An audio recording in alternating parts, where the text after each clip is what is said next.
أسهل حاجة إنك تتهم، وأصعب حاجة إنك تعتذر بعد ما تكون جرحت. القصة دي عن زوجة شافت حاجة بعينها وصدقتها، وقالت كلمة واحدة: أنت بتخوني.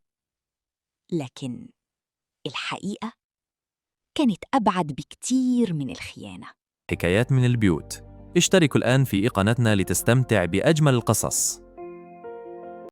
أهلاً يا أحبابي، معاكم في حلقة جديدة من حكايات من البيوت.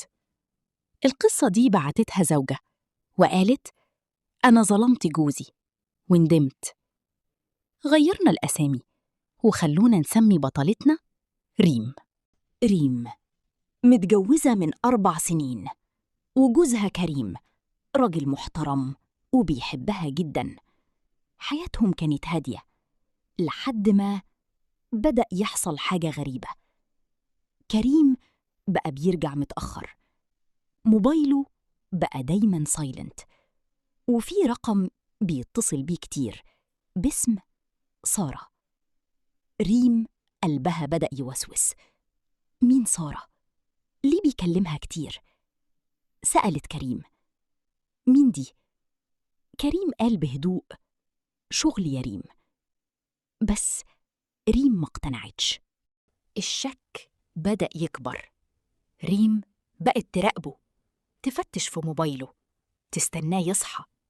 في يوم لقت رسالة: مستنياكي بكرة زي كل مرة. قلبها وقع.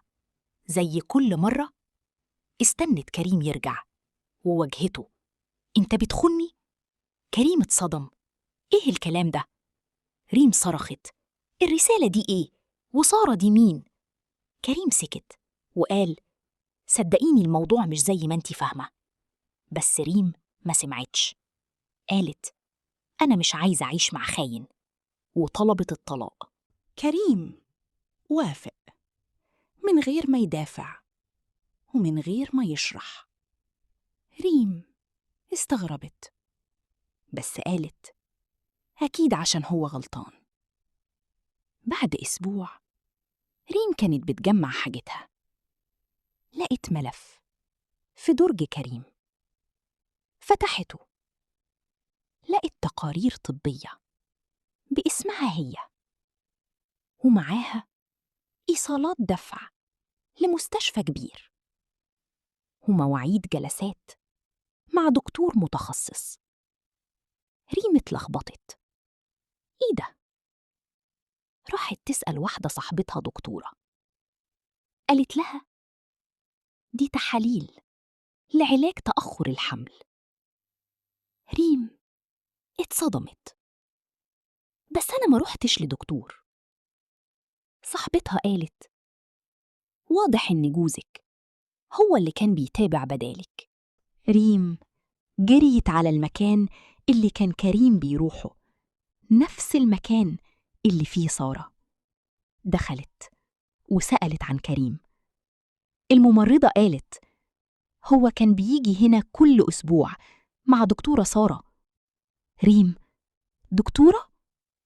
الممرضة: أيوة، دكتورة سارة كانت بتتابع حالتك، وجوزك كان بيدفع كل حاجة وبيسأل علينا كل يوم.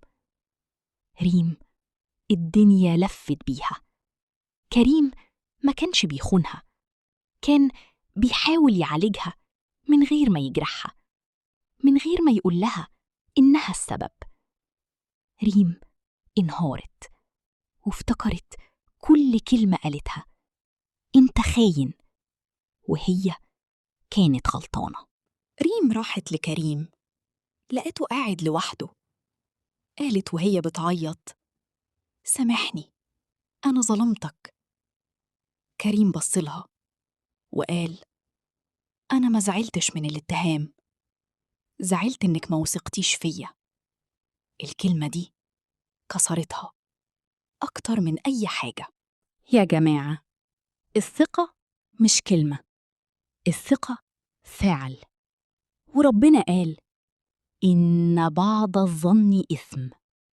سوء الظن ممكن يهدم بيت كامل. قبل ما تتهم، اسأل. قبل ما تحكم، افهم. فكر معايا، كم مرة ظلمت حد بسوء ظنك؟ لو القصة لمستك، لايك، اشتراك وشير، يمكن تنقذ علاقة قبل ما تضيع. سلام عليكم. حكايات من البيوت. اشتركوا الآن في قناتنا لتستمتع بأجمل القصص.